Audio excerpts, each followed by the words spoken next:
네, 정직하고 솔직한 뉴스입니다. 뉴스인 시작하겠습니다. 5월의 마지막 날, 5월 31일 목요일입니다.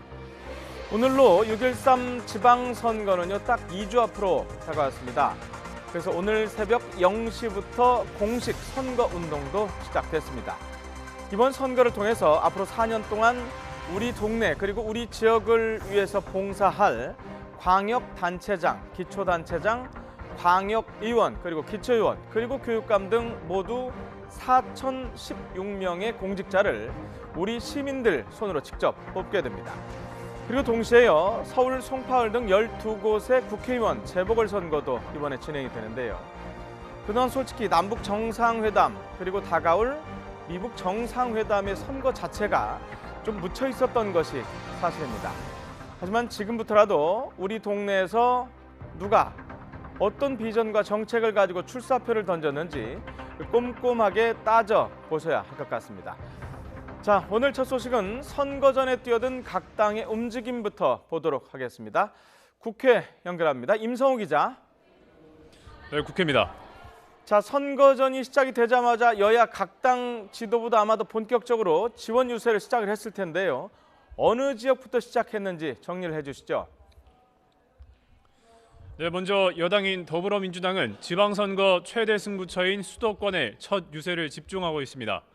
민주당의 상임선대위원장이기도 한 추미애 대표는 오늘 오전 9시 반쯤 유경기 서울 중랑구청장 후보 출정식에 참석했습니다. 이 자리에는 3선에 도전하는 박원순 서울시장도 함께했습니다. 추 대표는 이 자리에서 평화와 번영의 길을 가고 있는 문재인 정부의 성공을 위해 민주당 소속 후보에게 압도적으로 표를 몰아달라고 호소했습니다. 직접 들어보겠습니다.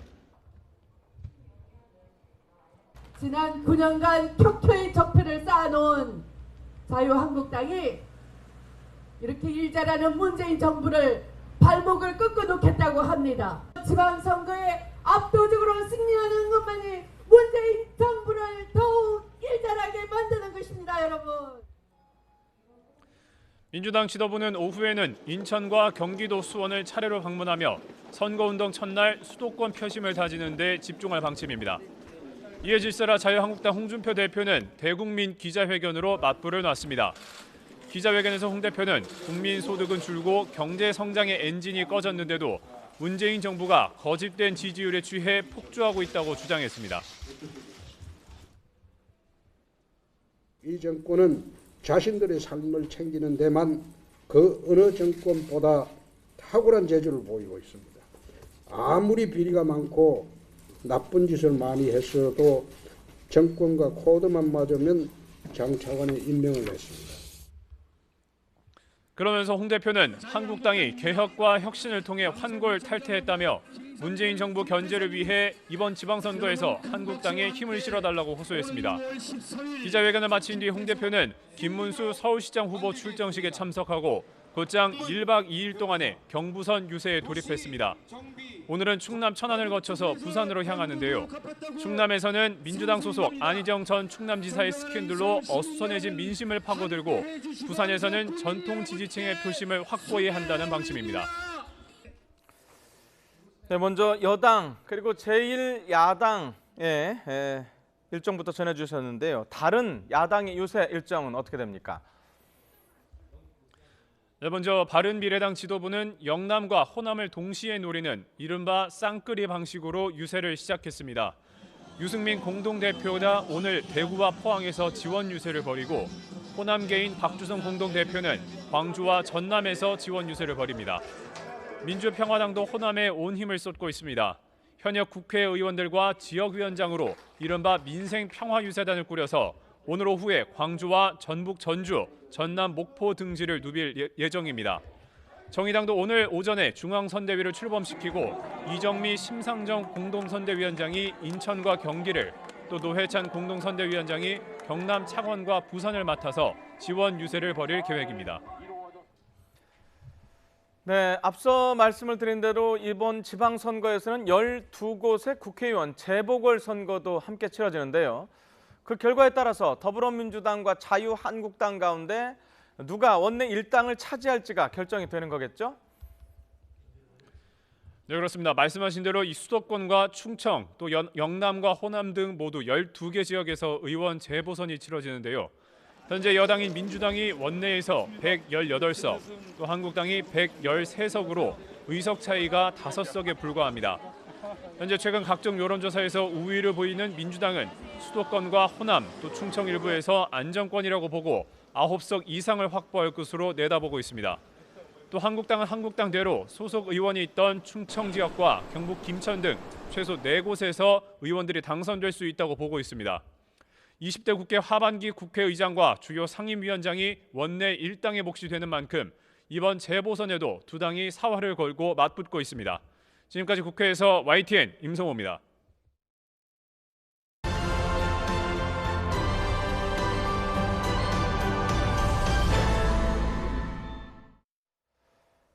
네, 오늘 공식 선거운동 시작과 함께 저희 YTN은 전국의 광역단체장 선거 상황을 짚어보는 기획 시리즈를 마련했습니다. 오늘 첫 순서로 서울시장 그리고 강원도지사인데요. 이종원 기자, 지환 기자가 잇따라 보도합니다. 서울시장에 출사표를 던진 후보들의 면면만 놓고 보면 그야말로 별들의 전쟁입니다. 현직 재선 서울시장인 민주당 박원순 후보, 삼선 의원과 재선 경기지사를 지낸 한국당 김문수 후보, 야당 대표에다 불과 1년 전엔 대선 후보였던 바른미래당 안철수 후보까지. 그러나 선거 초반 승부는 긴장감이 느껴지지 않습니다. 박원순 후보는 각종 여론조사에서 과반을 넘나드는 지지율로 한세를 주도하고 있습니다. 선거운동에서도 여유로운 행보가 묻어납니다. 서울구청장과 재보궐 후보들을 일일이 찾아 지원 유세를 벌이며 싹쓸이 승리를 자신하고 있습니다. 슬로건도 더불어 승리, 서울의 10년 혁명, 당선된다면 사상 첫 3선 서울시장이란 묵직한 타이틀을 거머쥘 수 있습니다. 아전사령관을 제가 자임을 했습니다. 그래서 25개 서울시자치구의 구청장, 시의원, 구의원 모두 당선시키고 반드시 이기도록 하겠습니다. 뒤쫓는 김문수, 안철수 후보는 박 후보의 지난 7년 시정을 강하게 비판하는 데 주력하는 모습입니다. 각각 재개발, 재건축 규제 완화와 국철 지역화 등 차별화된 정책도 내걸며 벌어진 격차를 좁히려 안간힘을 쓰고 있지만 아직 대세론을 흔들기엔 부족합니다. 두 후보 모두 여전히 거리를 두고는 있지만 단일화를 통해 1대1 구도를 만들어낼 수 있을지가 관건입니다. 김문수 후보의 슬로건은 체인지업 서울은 자유다. 시민단체 운동권, 민변의 시정 실업은 충분합니다. 7년으로 충분합니다. 이 참사를 계속 더할 수는 없습니다. 안철수 후보 역시 바꾸자 서울입니다. 7년 전 박 후보에게 내준 이른바 아름다운 양보의 당사자라는 점도 부각하고 있습니다. 당선됐다고 생각하시는 것 같습니다. 박원순 시장과 대결해서 당선될 수 있는, 이길 수 있는 유일한 후보이고, 그리고 또 저야말로 과거 대 미래의 대결 구도를 만들 수 있는 유일한 후보입니다. 새 후보보다 인지도가 떨어지는 정의당 김종민 후보는 주요 현안을 중심으로 정체성을 부각하는 전략으로 나섰습니다. 동료 국회의원들의 체포동의안은 부결시키고 460만 저임금 노동자들의 최저임금은 줬다 뺏는 최저임금법은 가결시키는 국회의 정치 갑질을 강력하게 규탄합니다. 수도 서울 1000만 시민을 책임질 서울시장 선거는 역대 지방선거마다 최대 승부처였습니다. 또 이번 선거 결과는 각 후보 개인이나 정당의 현재와 미래를 좌우할 가늠자가 될 수 있습니다. 박원순 후보는 3선에 성공하면 차기 대권주자로서 입지를 더 공고히 할 수 있고, 김문수 후보는 개인은 물론 제1야당에 대한 객관적인 성적표를 짊어져야 합니다. 1년 전 대선에서 참패했던 안철수 후보는 사실상 정치 생명이 걸린 선거입니다. YTN 이종원입니다. 3선 도전에 나서는 더불어민주당 최문순 후보는 출마 선언 장소로 동해안의 중심 강릉에서도 기차역을 선택했습니다. 올림픽 성공 개최와 KTX 설치 주역임을 강조하면서 남북 협력까지 한데 묶겠다는 의도였습니다. 한반도 평화 분위기 속에 최 후보가 제시한 첫 번째 공약 역시 동해안 강릉에서 제진 그리고 북한으로 이어지는 동해북부선 철도 조기 연결입니다. 남북 평화의 무드를 타고 강릉에서 제진 가는, 그러니까그 열차를 타고 저 원산으로 해서 함흥으로 해서 블라디보스토크로 해서 파리로 가는 그 열차를 우리 강릉에서 시작하자는 게 첫 번째 공약이고요. 이에 맞서 과거 강원지사 선거 당락을 늘 좌우했던 원주에 캠프를 차린 자유한국당 정창수 후보는 도정 실패론을 들고 나왔습니다. 영서에서 춘천 레고랜드, 영동에서는 설악산 케이블카 설치 지연 등 주민 관심이 큰 사안을 거론하며 최문순 도정의 아픈 점을 꼬집었습니다. 여기에 인천공항과 관광공사 사장 경력을 내세워 관광산업을 육성하고 찾는 사람을 늘려 일자리를 확대한다는 이른바 방문자 경제 모델을 제시했습니다. 방문객은 와서 체류하고 즐기고 놀고만 가는 게 아니고 기업을 갖고 옵니다. 그래서 방문자가 많이 오고 또 들어오는 기업체가 생기고, 그래서 방문자 경제와 기업 경제가 지역 경제를 살립니다. 두 후보 모두 매일 수백 킬로미터를 오가는 광폭 홍보를 이어가고 있고 모자란 부분은 SNS를 적극적으로 활용하고 있습니다. 평창 올림픽이 끝난 후 후보 간 정책 차별성이 선명하지 않고 남북 협력 사업에 공약이 집중됐다는 평가도 나오는 상황. 최근 지역 5개 언론사가 공동으로 발표한 여론조사에서는 최 후보가 정 후보를 크게 앞서는 것으로 나타났습니다. 전통적인 보수 텃밭으로 분류되는 강원 지역이지만 도지사 선거에서만큼은 그동안 당을 떠나 현직의 압도적 우세가 이어졌습니다. 결국 접경지가 많은 강원도 특성을 고려할 때 남북 평화 분위기와 현직 프리미엄이 선거에 얼마나 영향을 미치냐에 따라 당락이 좌우될 전망입니다. YTN 지환입니다. 네, 이번엔 북미 회담 보겠습니다. 미국 뉴욕으로 갔죠. 김영철 북한 노동당 부위원장, 폼페이오 미국 국무장관과 오늘 밤에 만납니다. 여기서 오늘 밤은요, 우리 한국 시간인데요. 북미 정상회담의 핵심 의제와 일정 등을 조율할 예정입니다. 오늘 밤에 공식 회담이 끝나면 북미 정상회담에 대한 아마 대체적인 윤곽이 드러날 것 같다고 합니다. 조승희 기자입니다. 김영철 북한 노동당 부위원장이 삼엄한 경호 속에 호텔을 빠져나와 차량에 오릅니다. 북미 정상회담 막판 조율을 위해 뉴욕에 온 그가 첫 일정으로 폼페이오 미 국무장관과 실무 만찬을 마치고 나오는 길입니다. 만찬장 분위기는 전해지지 않고 있지만 본 회담을 앞두고 상대방의 분위기를 탐색하는 자리였을 것으로 보입니다. 두 사람은 우리 시간 오늘 밤 다시 만나 회담을 열고 6월 북미 정상회담 핵심 의제인 비핵화와 체제 보장에 대한 최종 담판을 벌입니다.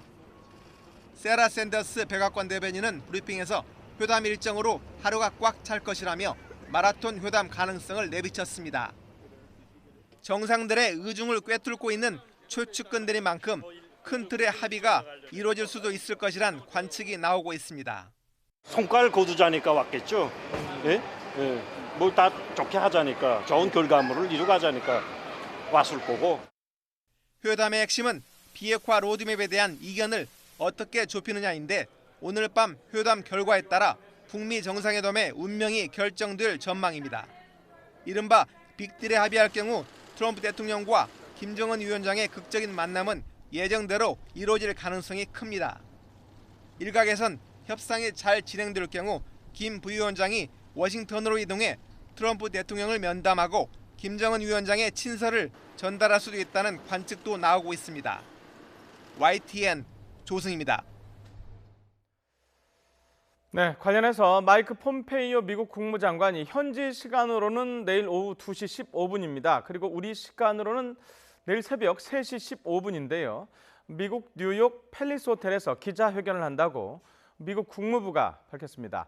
폼페이오 장관은 앞서 말씀을 드린 대로 김영철 북한 노동당 부위원장 겸 통일전선부장과 만날 예정인데요. 따라서 이번 기자회견은 6.12 북미 정상회담 준비를 위한 고위급 회담의 결과를 설명하는 자리가 될 것으로 보입니다. 트럼프 미국 대통령이 이른바 취소 편지를 북한에 보낸 뒤에 6.12 북미 정상회담이 6월 12일에 다시 열린다는 공식적인 언급은 아직까지 나온 적은 없습니다. 하지만 백악관은 북미 정상회담이 당초 예정된 대로 6월 12일에 그대로 개최될 것으로 본다 이렇게 밝혔습니다. 워싱턴 김희준 특파원입니다. 폼페이오 미 국무장관은 김영철 북한 노동당 부위원장과의 고위급 회담을 위해 뉴욕으로 향하기 직전 트럼프 대통령을 만났습니다. 북미 정상회담에 앞선 비핵화 담판을 앞두고 전략을 포괄적으로 논의한 것으로 보입니다. 백악관은 고위급 회담의 초점은 비핵화 문제라고 강조했습니다. 북미 간 비핵화 로드맵에 기초를 다진 판문점 회담 결과는 긍정적으로 평가했습니다. Their talks will continue. So far, the readout from these meetings has been positive and will continue to move forward. 북한 비핵화와 체제 안전 보장에 대한 초기 논의가 어느 정도 접점을 찾았다는 관측이 나옵니다. 백악관은 뉴욕과 판문점 회동과 함께 북미 간 싱가포르 접촉도 이틀째 이어질 것이라고 밝혔습니다. 그러면서 6월 10일 싱가포르 북미 정상회담은 예정대로 열릴 것으로 기대했습니다. We'll be ready if it does on June 12th, and if it's not, then we'll be ready if it takes place on July 12th. 전방위적인 북미 정상회담 준비가 속도를 내는 가운데 북미 양측은 이번 고위급 회담에서 비핵화 의견을 얼마나 좁히느냐에 따라 다음 달 회담 개최 여부도 최종 결정 지을 것으로 보입니다. 워싱턴에서 YTN 김희준입니다. 북한과 미국이 뉴욕에서 고위급 회담 일정에 들어간 가운데 성김 필리핀 주재 미국 대사가 이끄는 미국 측 실무협상 대표단은 한국 체류를 연장했다고 미국 CNN이 보도했습니다. CNN 방송은 미국 관계 정통한 소식통을 인용해서 미국 대표단이 한국에서 최소한 하루 더 체류를 연장한다고 보도했습니다. 김 대사가 이끄는 미국 대표단은 지난 27일부터 판문점에서 최선희 외무성, 북한 부상 등 북측 협상팀과 만나서 6.12 북미 정상회담의 핵심 의제를 조율한 것으로 전해졌습니다. 당초 판문점 실무협상은 어제 두 번째 회의를 끝으로 막을 내릴 것으로 예상이 됐었습니다. 네, 문재인 대통령이 북미 정상회담 시기에 싱가포르를 방문해서 남북미 3국 정상회담을 할 가능성이 거론되는 것에 대해서 백악관이 계속 조율 중이라는 입장을 밝혔습니다. 백악관은 다음 달 북미 정상회담 계기에 종전선언 등을 위한 남북미 3국 정상회담이 열릴 가능성을 묻는 언론사 질의에 동맹국들과 계속 조율하고 있다고 답변했습니다. 이는 북한 비핵화가 목적인 북미 정상회담을 넘어서 종전선언과 평화체제 구축을 위한 3국 정상회담의 성사 가능성을 열어둔 것으로도 해석되고 있습니다. 이와 관련해서 우리 청와대는 다음 달 북미 정상회담에 이어서 남북미 3국 정상회담이 열릴 가능성이 높아진 것은 없고 사전에 준비하거나 대비할 생각도 전혀 없다 이렇게 밝혔습니다. 청와대 고위 관계자는 오늘 아침 기자들을 만나서 그동안 계속해서 말했듯이 남북미 정상회담의 개최는 북미 정상회담의 성공에 연동이 돼 있고 북미 정상회담에서 결정할 문제라면서 이같이 답했습니다.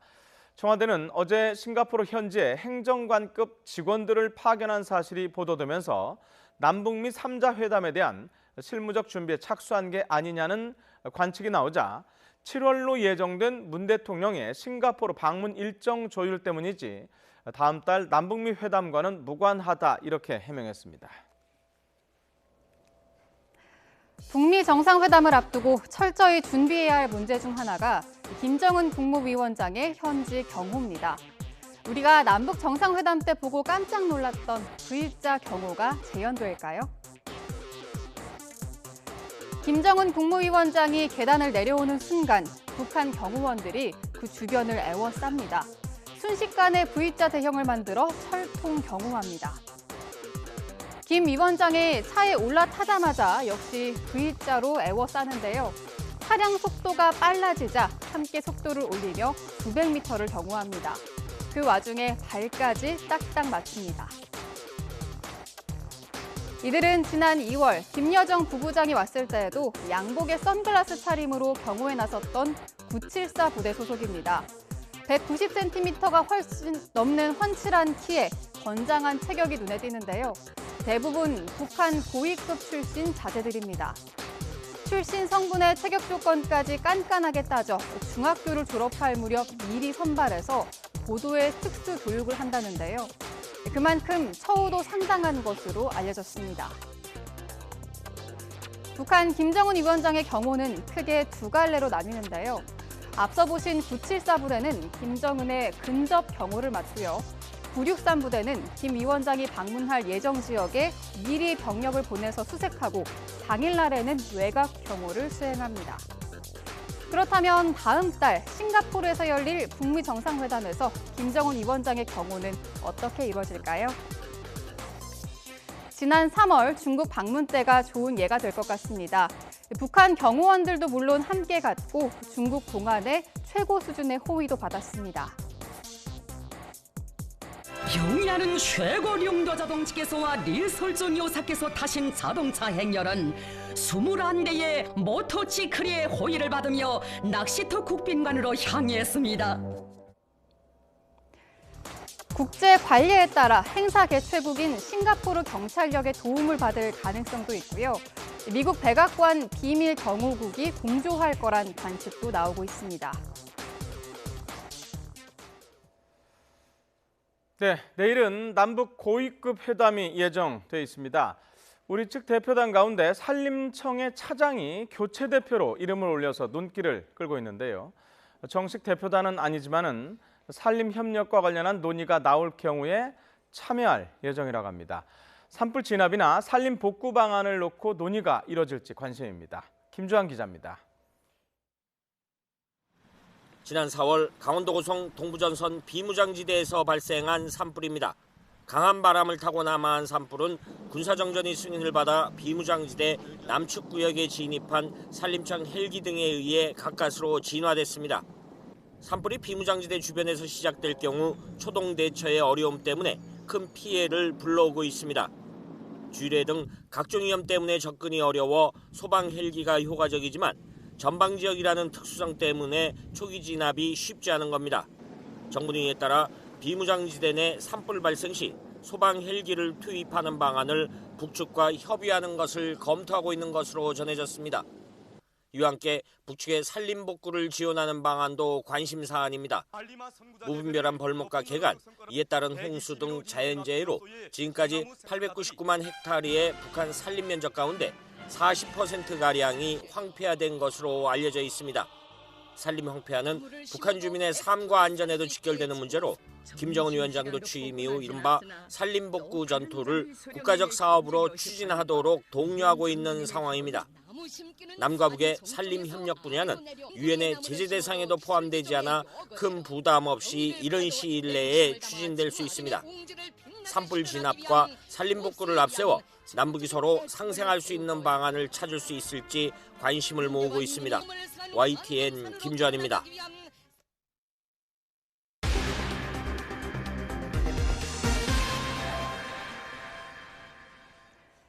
직원을 상습적으로 폭행한 혐의를 받는 이명희 이루재단 이사장이 2차 경찰 조사를 받고 돌아갔습니다. 경찰은 이 씨가 혐의를 대부분 부인해 증거 인멸 우려가 있다고 보고 구속영장을 신청할 방침입니다. 최기성 기자입니다. 직원 상습 폭행 혐의를 받고 있는 대한항공 조양호 회장 아내 이명희 씨가 지난 28일에 이어 또 경찰에 소환됐습니다. 11시간 넘게 조사받고 나온 이 씨는 쏟아지는 취재진 질문에 답변하지 않은 채 차에 올랐습니다. 가위랑 화분 던지신 거 인정하세요? 억울하신 부분 있으면 한번 설명해 줄 기회가 될 수도 있을 것 같은데. 앞서 예정 시간보다 일찍 기습 출석했던 이 씨는 실내에서 우산으로 얼굴을 가리며 취재진을 피했습니다. 경찰은 지난 한 달 동안 피해자 11명을 조사해 이 씨의 구체적인 폭행 시기와 횟수, 장소 등을 특정했습니다. 이에 따라 이 씨를 상대로 피해자의 진술이 어긋나는 부분 등을 집중적으로 조사했습니다. 하지만 경찰은 이 씨가 2차 조사에서도 영상이 공개된 공사장 폭행을 제외한 혐의 대부분을 부인했다고 밝혔습니다. 경찰은 거듭 혐의를 인정하지 않는 이 씨가 관계자들과 말을 맞추거나 증거를 없앨 가능성이 크다고 보고 있습니다. 피해자와 합의해도 처벌할 수 있는 상습폭행이나 특수폭행, 상해 혐의를 적용하는 방안을 적극 검토하고 있습니다. 출입국 당국도 다음 달 초 이 씨 소환 조사를 예고한 만큼 경찰은 이번 주 안에 이 씨를 상대로 구속영장을 신청할 것으로 보입니다. YTN 최기성입니다. 조양호 한진그룹 회장의 상속세 탈루와 횡령 등을 수사하는 검찰이 대한항공 본사를 압수수색했습니다. 서울 남부지방검찰청은 오늘 오전 9시 반부터 서울 강서구 대한항공 본사에 수사관 30여 명을 투입해 압수수색을 벌였다고 밝혔습니다. 검찰은 대한항공 본사 재무본부 사무실에서 관련 자료를 확보한 것으로 전해졌습니다. 앞서 검찰은 조 회장 형제가 수백억 원대의 상속세를 내지 않았다는 국세청의 고발을 접수해 수사를 진행하고 있습니다. 양승태 전 대법원장 시절 법원 행정처가 재판을 두고 박근혜 정부 청와대와 거래를 시도하려 했다는 의혹과 관련해 김명수 대법원장이 심사숙고 뒤 결정할 계획이라고 밝혔습니다. 김명수 대법원장은 오늘 오전 출근길에 취재진과 만나 사법행정권 남용 특별조사단으로부터 관련 자료를 보고받은 것은 맞다면서 현재 결론을 정하기 위해 심사숙고하는 과정이라고 설명했습니다.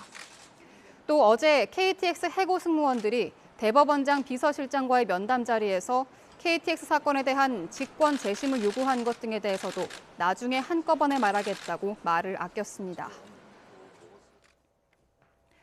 은행 채용비리 의혹을 수사하고 있는 검찰이 어제 함영주 KB 하나은행장에 대해 구속영장을 청구했습니다. 검찰은 최근 최응식 전 금융감독원장과 김정태 하나금융지주 회장도 소환 조사했는데요. 채용비리 수사가 윗선으로 향하는 모습입니다. 최두희 기자가 보도합니다.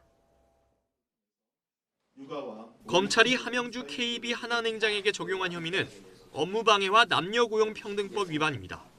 함행장은 은행 사회이사나 계열사 사장 등의 청탁을 받고 신입사원 채용 과정에서 특혜를 준 혐의를 받고 있습니다. 또 남녀 채용 비율을 미리 정해놓고 신입사원을 선발한 혐의도 받고 있습니다. 은행 채용 비리 수사는 함행장에 그치지 않고 더 윗선으로 확대되고 있습니다. 검찰은 최근 최응식 전 금융감독원장과 김정태 하나금융지주회장을 피의자 신분으로 불러 조사했습니다. 검찰은 하나은행의 채용 비리 의혹에 이들이 어떤 역할을 했는지를 집중적으로 조사한 것으로 전해졌습니다. 앞서 금감원 특별검사에서도 최 전 원장과 김 회장으로 추정되는 인물이 채용 비리 의혹에 연루된 사실이 드러났습니다.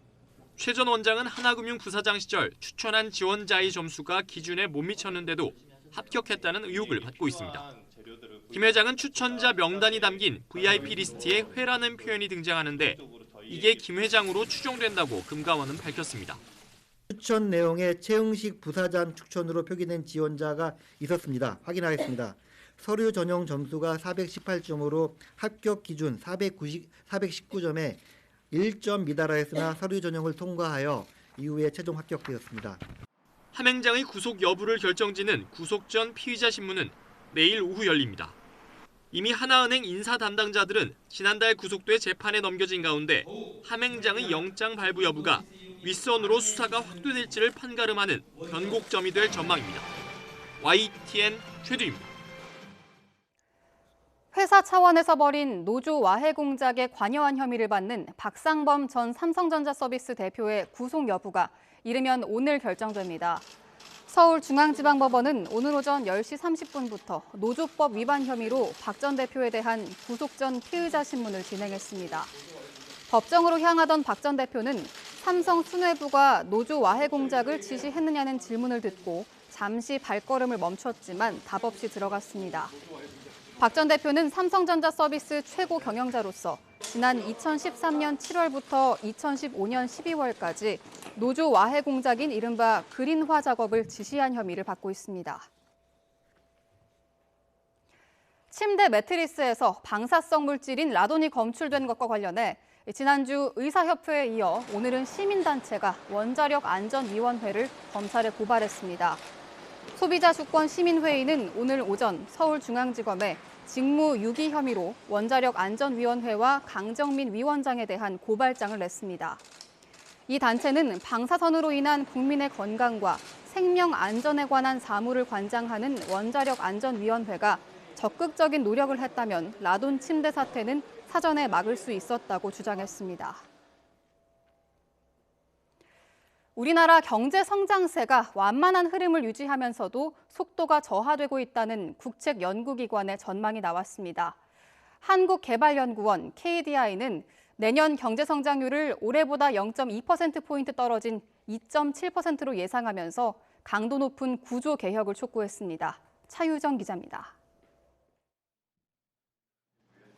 KDI가 올해 경제 성장률을 지난해 전망한 2.9%로 유지했습니다. 예상대로 투자가 위축되고 있지만 추경 효과 덕에 소비는 양호한 흐름을 이어가고 있다는 설명입니다. 올해 주식 가격이 오르고 부동산 가격이 내려간 점도 지갑을 여는 데 한몫했다고 분석했습니다. 문제는 정책 효과가 점점 떨어지는 내년부터입니다. KDI는 내년엔 수출을 포함해 투자와 소비 모두 뒷걸음질 칠 것으로 전망했습니다. 그동안 활발했던 반도체 투자가 둔화하고 설비 투자는 1%대까지 곤두박질 칠 것으로 전망했습니다. 올해 마이너스 성장을 나타낸 건설 투자는 추락폭이 더 커질 것으로 내다봤습니다.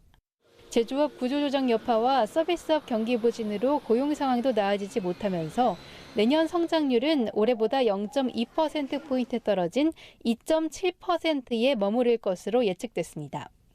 내년도 전망 숫자에 대해서 저희들이 판단하고 있는 흐름은 여전히 이제 완만한 성장세가 유지되고 있으나 속도가 저하되는 것이 좀 이제 현실화되고 있는. KDI는 시급한 과제로 구조개혁을 꼽았습니다. 자동차 조선 등 주력 산업에 대한 냉정한 구조조정을 통해 경제 전반의 생산성을 높여야 한다는 겁니다. 해외 소비를 국내로 끌어들이고 고용 창출을 위해 관광, 교육 등 서비스업 경쟁력도 강화해야 한다고 주문했습니다. KDI는 이러한 구조개혁 노력 없인 소득 불평등 완화와 고용 확대를 위한 노력이 본격적인 성장세로 연결되기 어려울 거라고 경고했습니다. YTN 차유정입니다. 한때 한 해 26만 대의 자동차를 생산했던 한국 GM 군산 공장이 22년 만에 폐쇄됐습니다. 현대중공업 군산조선소가 가동을 중단한 데 이어서 GM 군산 공장까지 문을 닫으면서 지역 경제 파탄이 현실화되고 있습니다. 백종규 기자의 보도입니다. 공장 철문이 굳게 닫혔고 경비원 외에 드나드는 사람이 없습니다. 주차장도 덩달아 텅 비어 을씨년스러운 분위기만 감돕니다. 1996년 첫 가동 이후 한 해 최대 26만 대의 자동차를 만들어 군산 경제의 50%를 책임졌던 한국 GM 군산 공장은 22년 만에 역사의 뒤안길로 사라지게 됐습니다. 지난 2월 폐쇄가 결정돼 공장 가동이 멈추면서 2,000명에 달하는 직원들은 떠났고 협력업체 130여 개사에서 일했던 근로자 1,700여 명도 대부분 일자리를 잃었습니다. 막막하죠. 저뿐만이 아니고 전부 다 계획이 없이 갑자기 하루아침에 결정이 났기 때문에 준비가 안 돼 있는 상황이고요. 현대조선소에 이어 GM 군산 공장까지 폐쇄되면서 지역 경제 파탄은 현실이 됐습니다. 특히 공장 사람들이 거주했던 오식도동 일대는 상황이 심각합니다. 거리에서 사람을 찾아보기 힘들고 상가는 한 집 걸러 문을 닫았습니다. 인근 아파트에는 주민들이 모두 떠나 입주율이 30% 아래로 떨어졌습니다. 오식도에 지금 원룸촌도 있고 그런데 원룸이 많이 비어 있고요. 지금 장사하는데 지금 너무나 어려워요, 이쪽에. 정부가 군산을 고용위기 지역과 산업위기 특별지역으로 지정했지만 근본적인 대책과는 거리가 멉니다. 군산 경제는 아주 쑥대밭으로 변해가고 있습니다. 지금 저희한테 필요한 것은 군산 공장이 빨리 가동되는 것이 제일 중요하다고 생각합니다. 갈수록 수렁에 빠져드는 군산 경제를 살리려면 재가동이든 매각이든 하루빨리 공장이 다시 돌아가게 해야 한다고 지역민들은 입을 모으고 있습니다. YTN 백종규입니다. KT가 월 4만 원대 데이터를 무제한으로 쓸 수 있는 요금제를 내놨습니다. 해외 로밍 요금도 최대 95% 인하해 통신사들의 가격 인하 경쟁이 속도를 내고 있습니다. 한영규 기자가 보도합니다. KT가 LG U+에 이어 무제한 데이터 요금제 경쟁에 뛰어들었습니다. 월 4만 원대에 3GB 이상 쓰면 속도를 1mbps로 제한하는 조건으로 데이터를 무제한 제공하기로 했습니다. 해외에 나갔을 때 적용되는 로밍 요금제도 개편했습니다. 전체 여행객의 절반 정도가 방문하는 미국, 중국, 일본에서의 로밍 요금을 국내 통화 요금 수준으로 낮췄습니다. 새로운 로밍 요금제는 6월 러시아와 캐나다를 거쳐 내년에는 전 세계로 확대한다는 방침입니다. 기존 요금제에서는 미국, 중국, 일본에서 10분 통화할 경우 5,500원에서 24,000원까지 나왔지만 앞으로는 1,200원만 부담하면 돼 최대 95%까지 저렴해졌습니다. LG U+는 지난 2월 6만 원대 데이터 무제한 요금제를 도입했는데 추가적인 인하 요인이 있는지 검토에 들어갔습니다. 이동통신 1위 사업자인 SK텔레콤의 움직임도 빨라지고 있습니다. SK텔레콤 관계자는 혁신적인 신규 데이터 요금제와 로밍 요금제를 준비하고 있다며 정부 인가를 거쳐 조만간 선보일 계획이라고 밝혔습니다. 정부가 보편 요금제 도입 등 통신 요금 인하를 강하게 밀어붙이자 통신사들의 가격 인하 경쟁이 가속화되고 있습니다. YTN 한영규입니다. 전국 땅값이 10년 만에 가장 큰 폭으로 오르면서 보유세도 인상될 것으로 예상됩니다. 국토교통부는 올해 전국 땅값이 지난해보다 6.3% 올라 지난 2008년 이후 10년 만에 가장 많이 올랐다고 집계했습니다. 지역별로는 제주가 17.5% 올라 상승률이 가장 높았고 부산과 세종, 대구 등도 상승폭이 컸습니다. 땅값인 개별 공시지가가 오르면서 공시지가를 토대로 계산하는 보유세도 올라 지난해보다 20% 이상을 더 내야 하는 지역도 나올 것으로 보입니다. 현재 중학교 3학년이 치르게 될 2022학년도 대학 입시제도 개편을 위한 공론화 범위가 결정됐습니다. 국가교육회의 대입제도 개편 특별위원회는 오늘 정부 서울청사에서 브리핑을 열고 수능과 학생부 종합전형의 적정 비율, 수시에 수능 최저학력을 활용할지 여부, 수능 절대평가 확대 여부 등 3가지를 공론화 범위에 포함했다고 밝혔습니다. 다만 교육부가 필수 논의사항으로 요청한 수시와 정시 통합 여부에 대해선 대입 안정성을 위해 공론화에서 제외하고 수시와 정시 분리 체계를 유지할 것을 권고하기로 했습니다.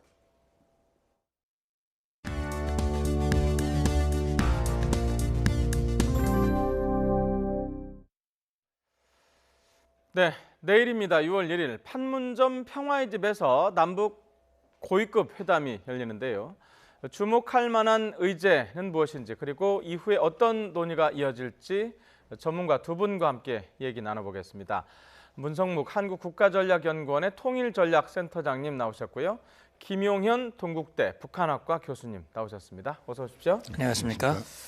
자, 원래 남북 고위급 회담 이보다 한참 전에 예정이 돼 있었는데 열리지 못했잖아요. 그렇습니다. 어찌됐든 이게 지난 주말에 있었던 2차 남북 정상회담을 통해서 다시 살아난 거죠? 그렇습니다. 남북 정상회담 2차 회담이 이번 고위급 회담을 만들어내는 예. 그런 계기가 됐다 이렇게 봐야 될 것 같고요. 예. 그 전에 이제 원래는 1차 남북 정상회담 이후에 고위급 회담이 열리는 것으로 결정이 돼 있었습니다. 예. 그렇지만 이제 우리 쪽에서 맥선더 훈련, 한미 공군 훈련, 예. 이 훈련에 대한 북측의 반발로 인해서 그것이 완전히 이제 고위급 회담이 취소됐다가 네. 다시 살아나는 이런 계기가 지난 토요일 날 2차 남북 정상회담을 통해서 네. 이루어졌다. 합니까?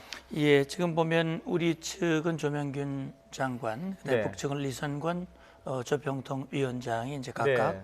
수석 대표와 단장 자격으로 참가를 하게 되고요. 예. 지금 보시면은 화면에도 나옵니다만 남북 철도 연결과 관련해서 우리 측에서는 국토교통부 2차관, 네. 북측에서는 철도성 부상이 참석을 하지요. 예. 그리고 이제 문화체육과 관련해서 이번에 아시안 게임 남북 공동 진출도 4.27 판문점 선언에 포함이 되어 있습니다. 그래서 우리 측의 문화체육관광부의 2차관, 북측의 체육성의 부상이 이제 참석을 하게 되지요. 예. 그 외에 예. 지금 이제 합의된 내용 중에 보면 이산가족 상봉 8월 15일 계기, 그다음에 당면하기는 6.15 남북 공동 행사도 있습니다. 그리고 개성에 이제 남북 연락사무소를 개설하기로 했는데 아마 이것과 관련해서 우리 측 통일부 정책실장과 북측 조평동 부위원장이 아마 그 문제를 다룰 대표가 될 것 같고요. 네. 전반적으로 당장이야 뭐 경제 협력이 이루어지진 않겠습니다만 앞으로 이제 북핵 문제가 해결되고 대북 제재가 완화가 된다면 경제 협력이 이제 가시화될 수 있는데 그렇다면 그런 문제를 논의하기 위해서 우리 총리실 심의관과 북측의 민경협 민족경제협력위원회의 부위원장이 대표로 지금 참여하고 있는 것 같습니다. 예. 자, 누가 참석하는지 먼저 살펴봤는데 지금부터는 의제 부분을 좀 여쭤보겠습니다. 자, 지금 이 남북 고위급 회담이 열린다고 하니까 철도 관련 주식이 뛰고 있다고 그래요? 네, 그렇습니다. 그만큼 남북 철도에 대한 거 네. 예전부터 얘기가 많이 나왔었죠? 그렇습니다. 이번에 지난 4.27 1차 남북 정상회담 때도 예. 북측의 공식 수행원들과 우리 측 공식 수행원들의 중요한 화제거리, 네. 그러니까 도보다리에 40분 동안에 남북 지도자가 회의하고 있는 동안에 네. 나머지 공식 수행원들이 나눴던 대화 중에 상당수의 대화 내용이 KTX였습니다. KTX. 그렇습니다. 경강선 KTX에 대해서 예. 북측의 김여정 부부장도 6번 타봤고요. 네. 김영철 부위원장도 그 정도 타봤고 또 그 김영남 상임위원장도 수차례 탔습니다. 저보다 많이 탔네요, 경강선을. 그렇습니다. 저도 딱 그때 그 강릉 북측 예술당 공연 때 왕복을 한번 타보고 지금 못 타봤는데요. 예. 너무 좋다 이겁니다. 그래서 네. 북측에 돌아가서도 김정은 위원장에게 보고하면서 남측 KTX에 대한 이야기가 있었다는 거거든요. 결국 지금 북측에서 상당히 관심 있는 부분이 지난번에 보면 4.27 정상회담 때 네. 문재인 대통령에게 김정은 위원장이 가을에 오십시오라고 이야기를 할 때 우리가 교통편이 썩 좋지 않아서 네. 항공편으로 오면 좋겠다. 아. 이런 이야기를 직접 꺼내지 않았습니까? 예. 그만큼 이제 도로 사정이나 철도 사정이 좋지 않다. 지금 이제 북한의 평의선, 그러니까 평양에서 신의저까지 가는 열차가 유일한 국제 열차입니다. 그걸 타고 사실상 평양역에서 기차를 타면 모스크바나 또는 파리나 런던이나 로마까지도 갈 수 있습니다. 네. 그런 국제 열차가 있는데 네. 그 국제 열차의 시속 속도가 평균 속도가 40km입니다. 북한 기준으로 봤을 때. 실제 현재 40km입니다. 예. 속도가. 예. 그리고 지난번에 우리가 원산역에서 제덕역까지 풍계리 핵실험장 가는 특별 열차가 편성됐을 때 네. 그때 전체 길이가 400km 정도밖에 안 됐는데 네. 그때 12시간 걸렸습니다. 아. 그러니까 시속 한 25km, 30km로 갔다는 거 아니겠습니까? 네. 그렇게 보면 북한의 철도 사정이 얼마나 지금 심각한지 네. 그렇기 때문에 북한이 역설적으로 철도에 대해서 얼마나 지금 빨리 복구가 필요한 것인지 또 지금 KTX를 북측에서 아마 서울에서부터 신의주까지 이 노선을 아마 생각을 저는 할 거라고 봅니다. 지금 518.5km인데요, 그게. 네.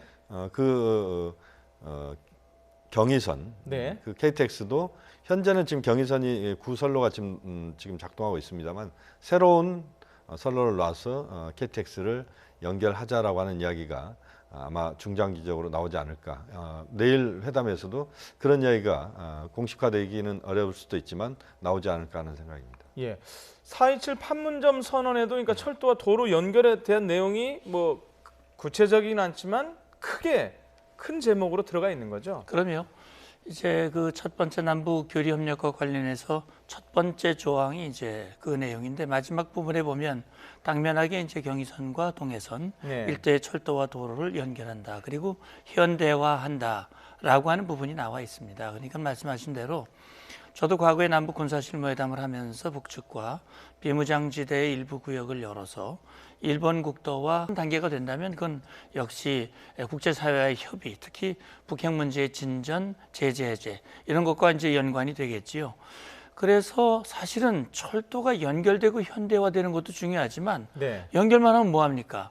거기에 이제 타고 사람들이 왕래할 수 있어야죠. 네. 지금은 뭐 북한 왕래한다는 게 현실적으로 어려운 것인데 정말 북한이 개방을 해서 예를 들어서 일본에 있는 관광객들이 우리의 열차를 타고 평양에도 가고 우리 관광객들이 그렇게 뭐 원산이라든지 금강산이라든지 이렇게 갈 수 있는 그런 상황이 될 수 있도록 북한이 문을 열고 개방을 한다면 북한 경제도 상당히 발전할 수 있는 계기가 되는데 역시 그것도 6.12 북미 정상회담 결과와 상당히 연관이 있다고 생각이 됩니다. 예. 자, 내일 일단 뭐 논의를 해봐야 되겠지만 철도 얘기를 조금만 더 구체적으로 좀 드리면 네. 이게 과거에 김대중 노무현 정부 때 어느 정도 진척이 있었지 않습니까? 그렇습니다. 그러다가 중단이 됐지 않습니까? 네네. 어디까지 지금 중단이 돼 있죠? 지금 어디까지 현재 하고? 지금 돼 있는 것은 예. 경의선은 연결이 돼 있습니다. 예. 그리고 그동안 화물들이 왕래가 있었고요. 예. 그래서 경의선은 지금 물론 이제 선로나 네. 전반적인 시설 점검을 분명히 해야 되겠습니다. 왜냐하면 그동안 쓰지 않았기 때문에. 예. 그러나 이제 그것이 그렇게 시간이 많이 걸리지 않습니다. 예. 그래서 경의선은 빠른 속도로 연결이 가능하다. 지금 도라산 CIQ에서부터 북측의 개성공단 CIQ까지 뭐 거리가 얼마 되지도 않고 또 전체적으로 이제 그건 도로입니다만 철도가 연결돼 있는 그 구간이 명확하게 있기 때문에 가능한 것이고 예. 동해선 같은 경우는 지금 도라산 CIQ가 이제 서해 쪽이라면 동해선 CIQ 고성. 있는 고성에서부터는 부분적으로 지금 연결이 돼 있습니다. 다만 고성에서부터 강릉까지 구간 자체가 끊어져 있습니다. 이 구간은 이제 일제 시대 때 연결이 돼 있다가 전쟁 과정에 끊어졌고 이것을 그 당시에는 그렇게 생산성이 높지 않았기 때문에 다시 복구를 하지 않은 겁니다. 그래서 이제 이게 한 100km 이상 거리가 지금 끊어져 있는데 전체적으로 철도 연구원이나 또는 교통연구원에서 보면 한 2조에서 3조 정도 비용이 드는 것으로 지금 이야기가 되고 있는데 그것은 아마 이제 빠른 속도로 연결이 돼야 될 것 같습니다.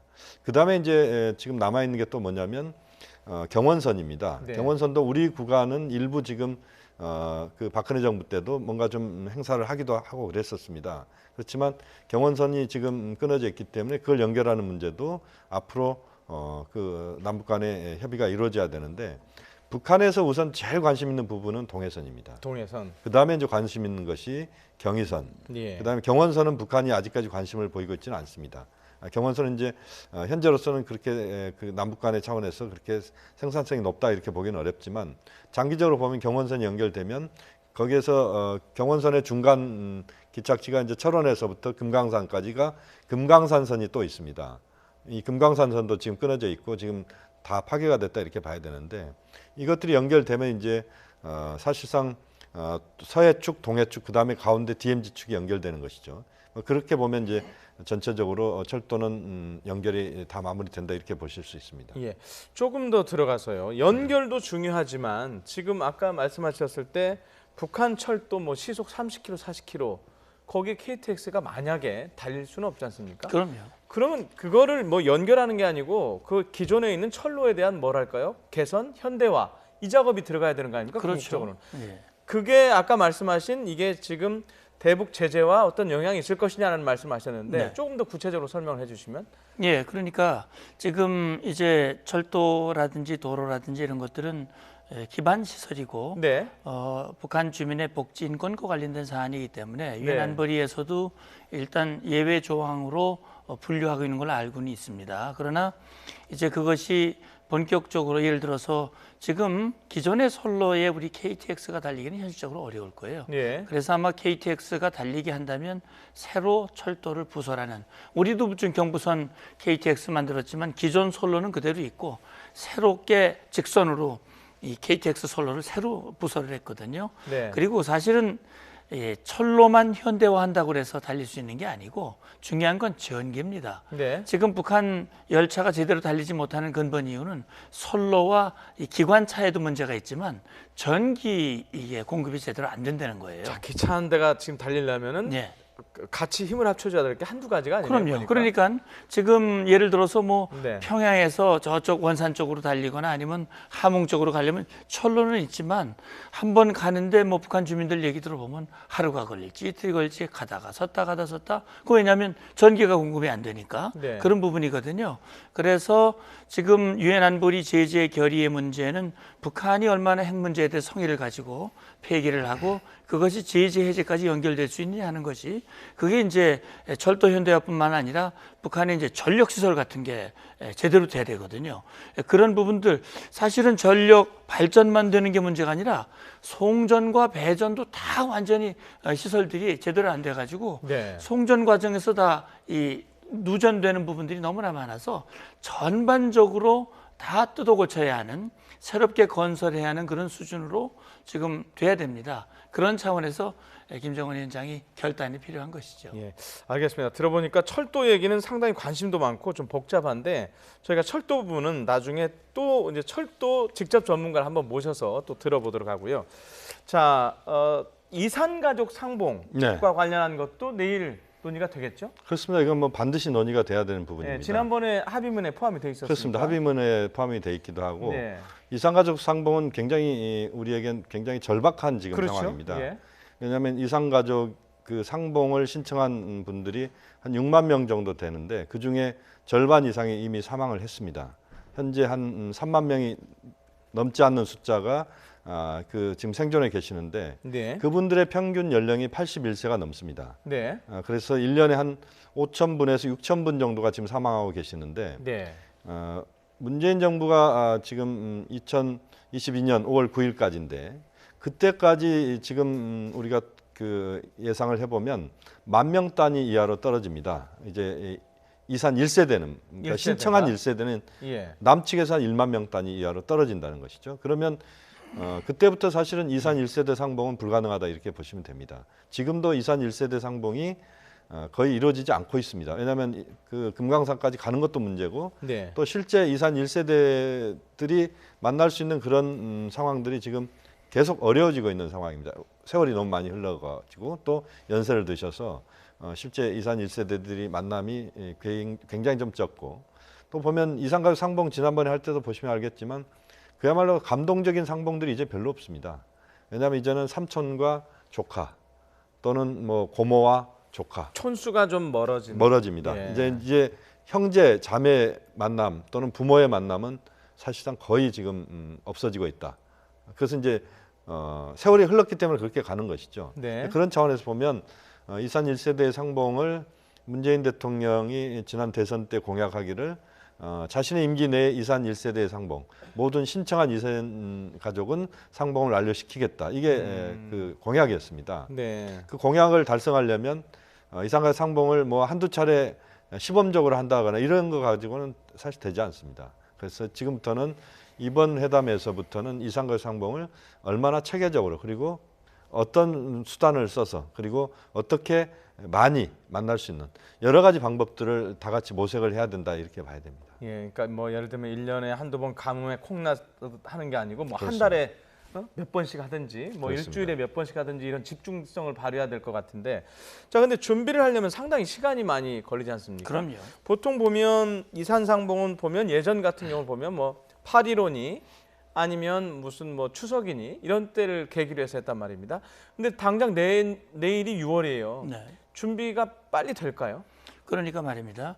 중요한 건 이제 북한의 의지입니다. 의지. 북한이 적극적으로 이산가족 상봉의 의지를 가지고 협조를 한다면 뭐 비록 기간이 6월이니까 이제 뭐 한 두 달여밖에 남지 않았습니다. 네. 두 달여라고 하는 기간 동안 신청을 받고 또 확인을 하고 준비를 하고 특히 우리 같은 경우에 뭐 이제 확정이 되면 사실은 인원이 뭐 500명 같으면 남아 있는 인원이 지금 뭐 예를 들어서 5만 명이다, 3만 명이다. 5만 명 같으면은 사실 뭐 확률이 굉장히 뭐 로또 당첨이라고 할 정도로 그러니까 그렇게 추첨을 해서 해당이 되면 준비를 하는데 우리보다는 북한이 문제죠. 북한 네. 같은 경우는 우리 같이 그렇게 모든 자료들이 다 전산화되지 않고 있고 일일이 찾아야 되고 그래서 북한이 훨씬 더 시간이 많이 걸리는 줄 알고 있습니다. 그래서 물리적으로 시간이 짧을 뿐만이 아니라 사실은 더 큰 걸림돌이 있죠. 북한이 최근에 뭐 집단 탈북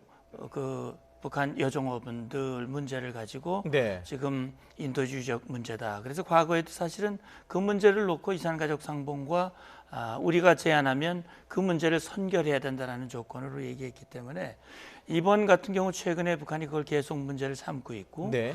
그런 상황에서 내일 회담에서 북한이 이 문제를 꺼내지 않을 것인가.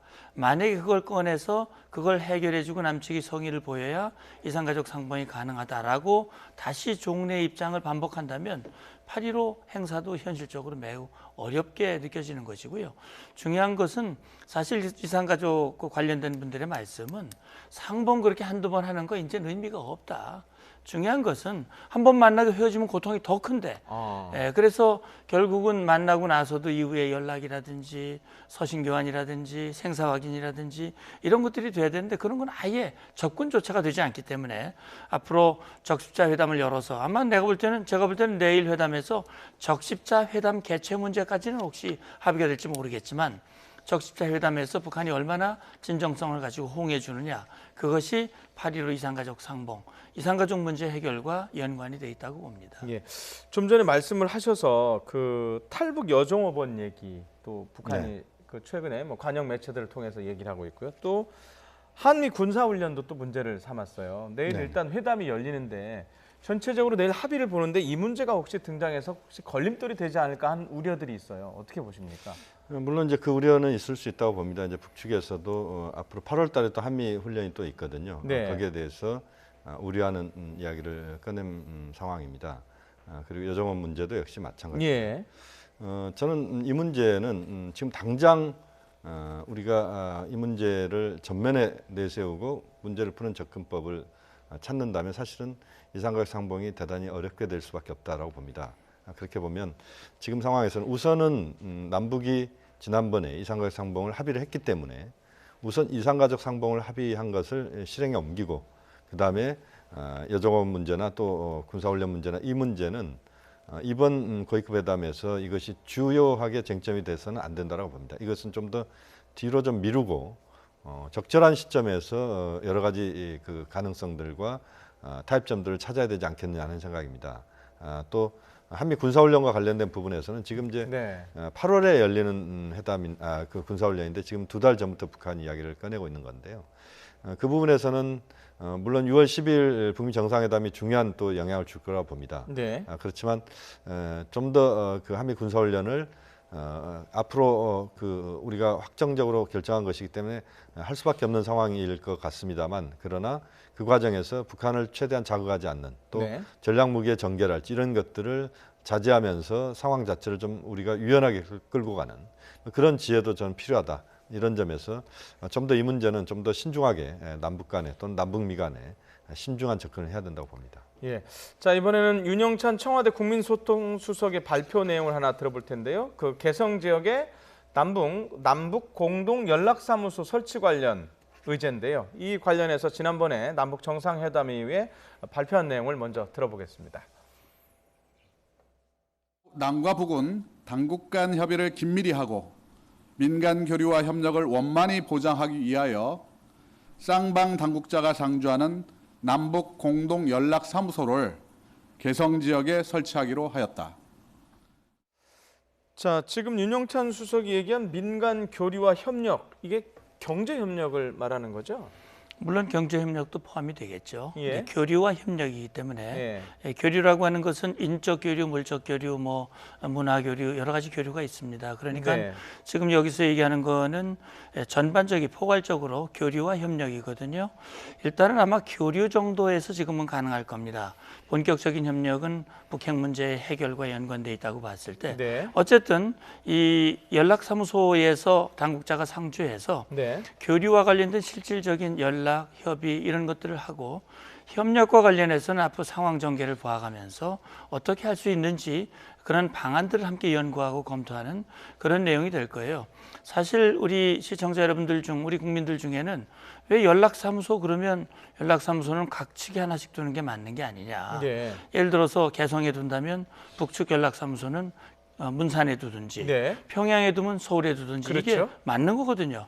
그 개념이 맞는 것인데 아마 제가 볼 때는 개성에 둘 수밖에 없었던 것은 개성은 이미 그동안 남북경제협의사무소가 있었고 거기에서 경제협력과 관련된 논의들이 있었던 경험과 또 시설, 통신 여러 가지들을 고려했을 때 일단은 거기서 1차적으로 하고 남북관계 진전에 따라서 그거를 확대하겠다라고 하는 것이 지금 북측의 입장이고 또 우리의 입장인 걸로 알고 있습니다. 그래서 중요한 거는 지금 이제 여기에서 앞으로 이제 판문점 선언의 이행과 관련된 여러 가지 사안들을 당국자가 상주하면서 논의하기 위한 그런 문제가 아마 내일 구체적으로 논의가 될 텐데 저는 그 아까 얘기 나눴던 그 여종업원 문제라든지 한미연합 연습 문제에 대해서는 저는 북한에게 우리의 단호한 입장을 원칙에 입각한 단호한 입장을 보이는 것이 좀 중요하다고 봅니다. 그래서 어차피 이 한미 연합 연습이라든지 이 문제는 판문점 선언과는 무관한 것이다. 북한이 그걸 계속 문제를 제기하면 판문점 선언 자체가 이행이 어려워질 수 있다라고 하는 분명한 입장을 가지고 대처해야만 북한이 다시는 그 문제를 꺼내지 않도록 그렇게 조치하는 게 전 필요하다고 봅니다. 예.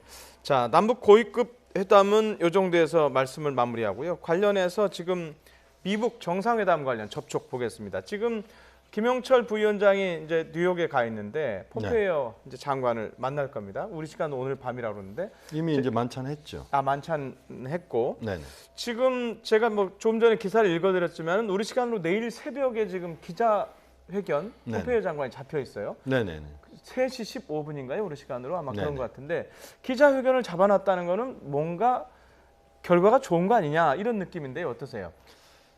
김영철 통전부장이 뉴욕행 비행기를 타는 순간 이미 그것은 좋은 징조였다라고 봐야 될 것 같습니다. 예. 그렇습니다. 그리고 예. 그 징조를 가능하게 했던 것은 네. 판문점에서 성킴 대사와 최선희 부상 간의 네. 이 만남에서 전반적으로 북미 정상회담의 그 문안 작성이 초고가 이미 마무리가 됐다라고 하는 것을 전제로 한 거라고 봐야 됩니다. 그렇게 본다면 지금 이제 만찬이 90분 동안 폼페이오, 김영철 두 그 주요 임사가 이제 만찬을 했는데 네. 그 만찬의 결과도 그렇게 나쁘지는 않았던 것 같습니다. 그렇게 보면 앞으로의 일정은 아마 지금 이제 그 폼페이오 국무장관과 김영철 통전부장이 몇 시간 정도의 그 공식 그 만남을 갖고 만찬 이후에 이제 그쪽 시간을 보면 이제 내일 아침이 되겠죠. 그렇게 시간을 갖고 거기에서 나온 결과를 기자회견을 통해서 발표를 한달지 또는 그 과정에서 아마 트럼프 대통령을 김영철 통전부장이 직접 폼페이오 국무장관과 함께 워싱턴으로 가든지 또 다른 뭐 방법이 있을 수 있겠습니다만 그렇게 해서 직접 김정은 위원장의 구두 메시지나 또는 친서를 전달하는 그것이 아무래도 전체적인 북미 정상회담의 전야제다 이렇게 보셔도 될 것 같습니다. 예. 또 그것은 한편으로 미국 내에서 트럼프 대통령의 북미 정상회담에 대한 일부 우려가 있는 게 사실이고 그 우려를 상당 부분 불식시키는데 김영철 통전부장이 미국까지 와서 김정은 위원장의 그런 친서를 전달했다. 이것을 또 트럼프 대통령은 적극적으로 활용하면서 그러면서 이제 싱가포르로 갈 가능성이 있다. 이렇게 전망이 됩니다. 예, 자 지금 기자회견이 잡혀 있다는 건 아주 좋은 징조다라는 말씀하셨는데 지금 미북 정상회담이 이제 싱가포르에서 열리게 될 텐데 6월 12일 날 저희하고 그 싱가포르 가면 시차가 1시간 정도로 제가 알고 있는데 지금 이게 이른바 당일치기 회담이 되느냐 1박 2일이 회담이 되느냐 여러 가지 견해들이 있어요. 어떻게 보십니까? 예, 아마 그 일정이라고 하는 거는 만약에 1박 2일로 연장이 된다고 할 것 같으면 예. 이미 이제 지금 사실상 지난번 4.27 남북 정상회담 같은 경우 보면은 사전에 이미 합의문, 다시 말하면 4.27 판문점 선언이 문안이 다 합의가 되고 네. 그걸 이제 확인하는 일종의 의식, 세리모니와 같은 형식으로 4월 27일 회담이 이어졌단 말이죠. 네. 그러니까 이번에도 지금 이제 성킴 대사와 최선희 부상이 판문점에서 두 차례 만났고 예. 지금 일부 보도에 의하면 계속 협의를 할 것이다라는 보도가 나오고 있거든요. 뭐 체류 연장을 했다고 하더라고요. 예, 체류 연장을 예. 한다고 하는 것은 그만큼 아직은 최종 양 정상이 합의할 문안이 아직 완성이 되지 않았다라고 볼 수 있습니다. 그리고 지금 미측에서 발표하는 것도 과거에 비해서는 상당히 진전이 있다라고 보고 있는 거거든요. 그러니까 말씀하신 대로 만약에 당일치기 회담을 한다면 그 전에 합의문이 상당 부분 조정이 돼서 양 정상이 이제 거기서 최종 결정을 하는데 시간이 많이 소요되지 않는다라고 할 경우 당일 회담이 될 수 있을 것이고 아직 미진한 부분이 있어서 최종적으로 트럼프 대통령과 김정은 위원장이 그 자리에서 결심하고 좀 더 검토할 필요가 있다라고 그러면 시간이 더 늘어날 수도 있고요. 일각에서 얘기하고 있듯이 이번에 북미 정상회담이 잘 끝나고 네. 거기에서 북한의 우려를 불식하거나 아니면 북한의 강력한 요구에 따라서 남북미가 종전 선언을 바로 정상이 만나서 했으면 좋겠다. 그렇다면 이틀 일정으로 해서 다음날 문재인 대통령이 합류하는 그런 형식의 회담이 될 가능성을 배제할 수는 없으나 현재로서는 북한이 과연 미국이 원하는 그 완전한 비핵화 CVID 방식에 얼마나 초기 단계부터 성의를 보여주고 그것을 행동으로 옮겨줄 수 있느냐라고 하는 것이 전 관건이라고 봅니다. 예, 알겠습니다. 여기까지 듣도록 하겠습니다. 내일 열릴 남북 고위급 회담 그리고 미북 정상회담 준비 상황 알아봤습니다. 자, 문성묵 센터장님 그리고 김용현 교수님이었습니다. 고맙습니다. 감사합니다.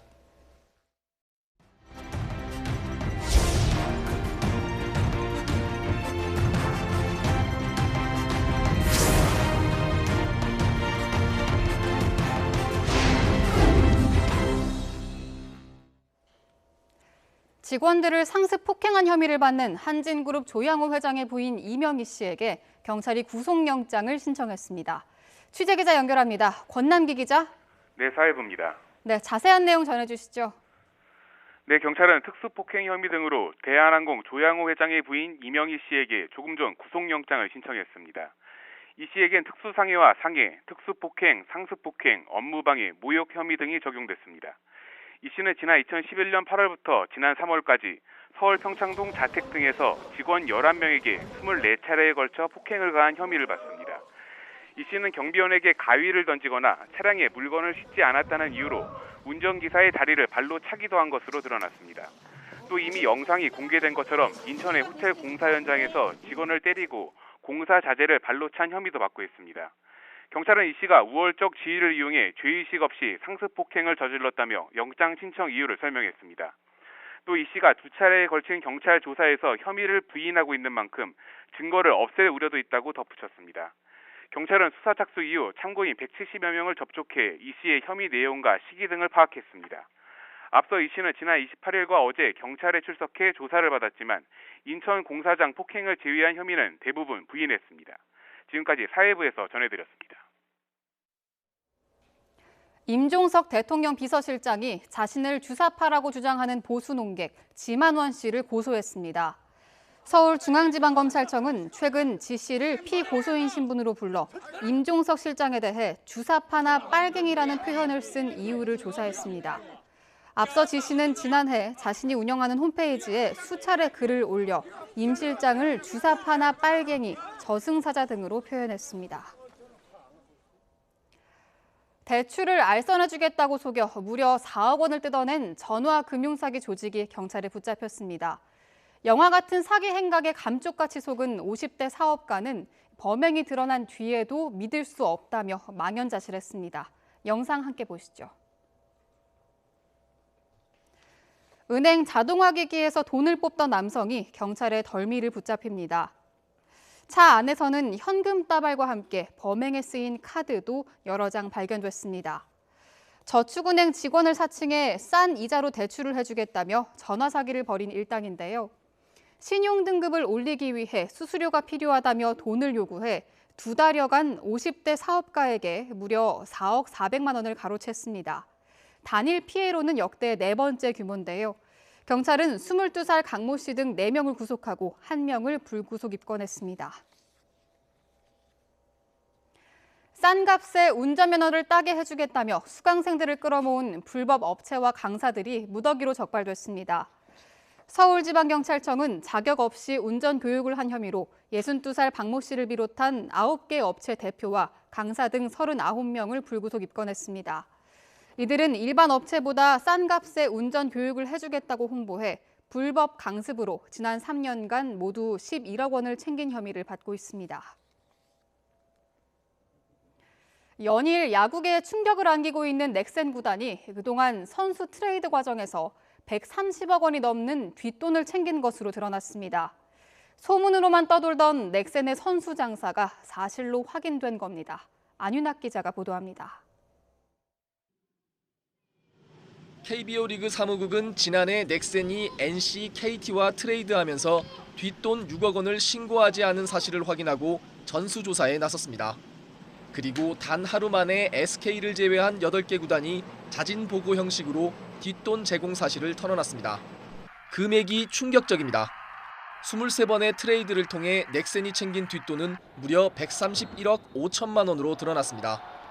롯데가 가장 많은 41억 원, LG와 두산이 각각 28억 원과 20억 원을 몰래 건네는 등 인기 구단들의 규약 위반이 더욱 심했습니다. 넥센은 2009년 두산에 2연승을 내주면서 발표 금액 10억 원의 2배인 20억 원을 몰래 받았고 이듬해에는 황재균을 롯데로 보내면서 다시 20억 원의 뒷돈을 받았습니다. 당시 KBO가 넥센의 현금 트레이드를 승인하지 않겠다고 못 박았지만 넥센과 롯데는 이를 비웃기라도 하듯 그해 12월 현금 19억 원이 포함된 고원준 트레이드를 진행했습니다. 총체적인 도덕 불감증에 휩싸인 넥센이 주범, SK를 제외한 8개 구단이 공범 역할을 한 겁니다. KBO는 상벌위원회를 열어 해당 구단들의 징계 수위와 131억 5천만 원에 달하는 뒷돈의 전액 환수 여부 등을 논의할 예정입니다. 이미 공적 구단의 신뢰를 상실한 넥센은 프로야구 퇴출론까지 거론되고 있습니다. 트레이드 뒷돈의 전액 환수 조치까지 내려질 경우 넥센은 공중분해 위기에 직면할 것으로 보입니다. YTN 안윤학입니다. 세종교통공사가 노조 파업에 맞서 직장 폐쇄를 단행했습니다. 세종교통공사는 오늘 새벽 4시부터 민주노총 산하 전 조합원 84명에 대해 직무를 제한하는 부분 직장 폐쇄에 들어갔습니다. 공사 측은 노조가 파업 형태를 수시로 변경하고 임의로 버스 운행을 제한해 직장 폐쇄를 결정했다며 비노조원 운전기사와 전세버스를 투입하면 안정적인 버스 운행이 가능하다고 밝혔습니다. 세종교통공사 민주노총 소속 버스기사들은 지난 23일부터 임금 인상과 경력 인정 등 제대로 된 정규직 대우를 요구하며 파업에 들어갔으며 공사 측은 노조가 무리한 요구를 하고 있다고 맞서고 있습니다. 개그맨 한상규 씨가 데이트 폭력 현장을 목격하고 피해 여성을 구한 사실이 뒤늦게 알려졌습니다. 창원 서부경찰서는 지난 25일 경남 창원시 의창구 한 도로에서 42살 A씨가 여성을 때리고 차에 강제로 태우려고 하던 것을 한 씨가 제지한 뒤 신고했다고 밝혔습니다. 한 씨의 신고로 출동한 경찰은 A씨를 감금 혐의로 불구속 입건했습니다.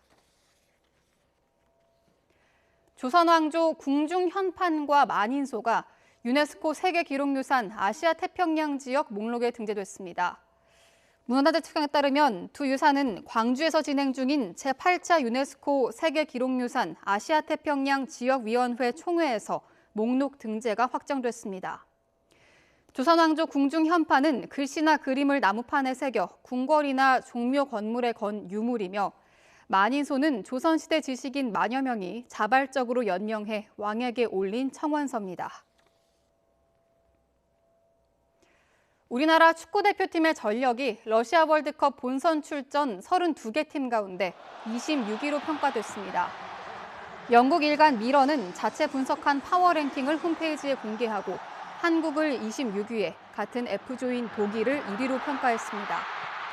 본선 진출 32개국 가운데 16개 팀만 조별리그를 통과할 수 있는 상황에서 한국의 랭킹이 26위라는 것은 사실상 조별리그 통과가 어렵다는 분석으로 보입니다.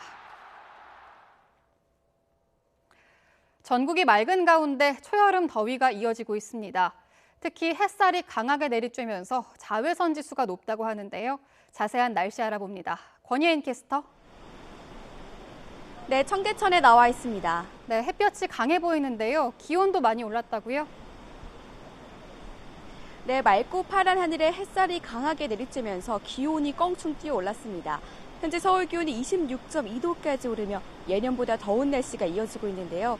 특히 일찍 찾아온 더위 속에 강한 자외선까지 말썽입니다. 오늘 외출하실 때는 강한 햇볕을 가릴 수 있는 챙이 넓은 모자나 선글라스를 챙기시는 게 좋겠습니다. 내일부터는 본격적인 여름, 6월이 시작되죠. 하늘은 맑겠지만 더위가 점점 심해질 전망입니다. 특히 내일 서울 낮 기온은 30도까지 오르며 올해 들어 가장 덥겠고요. 그 밖의 지역도 대전이 30도, 광주 31도, 부산이 26도까지 오르며 7월 하순의 여름 더위가 찾아오겠습니다.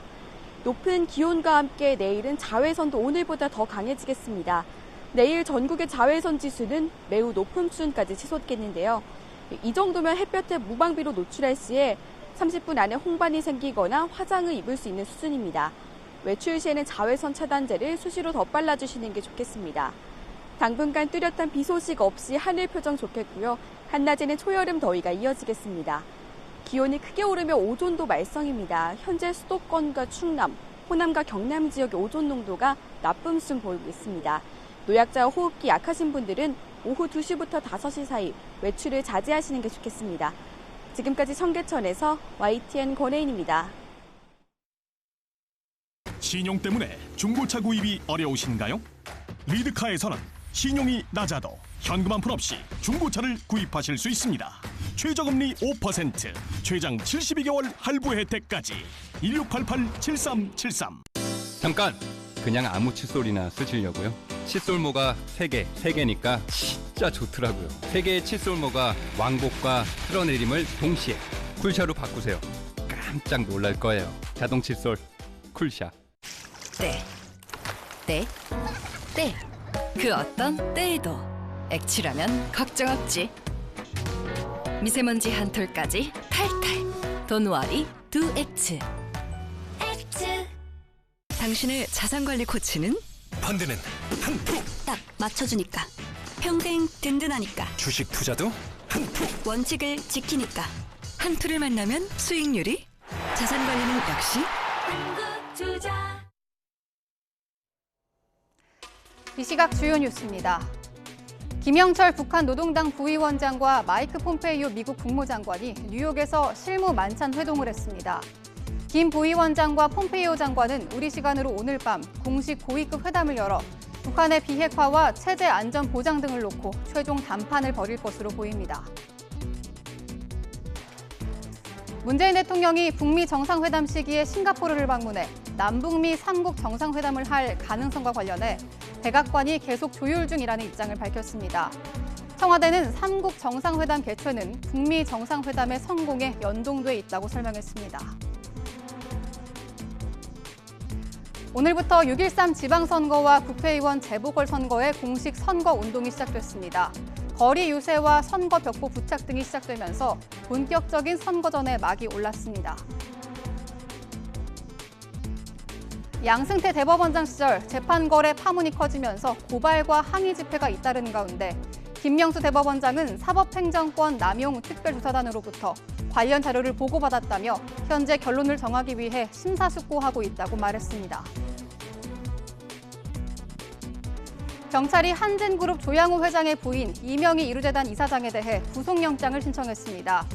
이 이사장은 경비원에게 전지가위 등 위험한 물건을 던지고 운전기사에게 상처를 입히는 등 상습적으로 폭력을 행사한 혐의를 받고 있습니다. 한국개발연구원 KDI는 내년 우리나라 경제 성장률을 올해보다 0.2%포인트 떨어진 2.7%로 예상했습니다. 내년엔 수출과 투자, 소비 모두 부진할 것으로 전망된다며 주력 산업에 대한 구조 개혁을 시급한 과제로 꼽았습니다. 지금까지 이 시각 주요 뉴스였습니다. 네, 3시 8분 막 지났습니다. 뉴스인 계속 이어가도록 하겠습니다. 다시 선거 운동 상황 보겠는데요. 더불어민주당 추미애 대표는 문재인 정부가 더욱 일을 잘 할 수 있도록 이번 지방선거에서 압도적으로 승리해야 한다라고 말했습니다. 추 대표는 오늘 서울 중랑구에서 열린 유세에서 파란 물결로 평화와 번영이 이루어지고 공정과 정의가 꽃피는 세상을 만들자면서 이같이 말했습니다. 특히 지난 9년 동안 적폐를 쌓아놓은 한국당이 일 잘하는 문재인 정부의 발목을 꺾어놓겠다고 한다면서 민주당 후보에게 압도적인 표를 몰아줘서 문재인 정부의 성공을 도와달라라고 강조했습니다. 네, 반면 자유한국당 홍준표 대표는 이번 지방선거에서 집권 여당을 견제할 힘을 줘야 문재인 정부의 망국적 폭정을 막을 수 있다라고 말했습니다. 홍 대표는 여의도 당사에서 기자회견을 열어서 문재인 정권이 허황한 지지율에 취해서 폭주하고 있는데 그 끝은 국민의 절망과 좌절, 몰락일 것이라면서 이같이 말했습니다. 이어서 소득 주도 성장론을 내세운 문재인 정권이 출범한 뒤 경제 10대 지표 가운데 9개가 꺾였다면서 특히 일자리와 직결되는 기업 생산 관련 지표가 모두 바닥을 치고 있다라고 비판했습니다.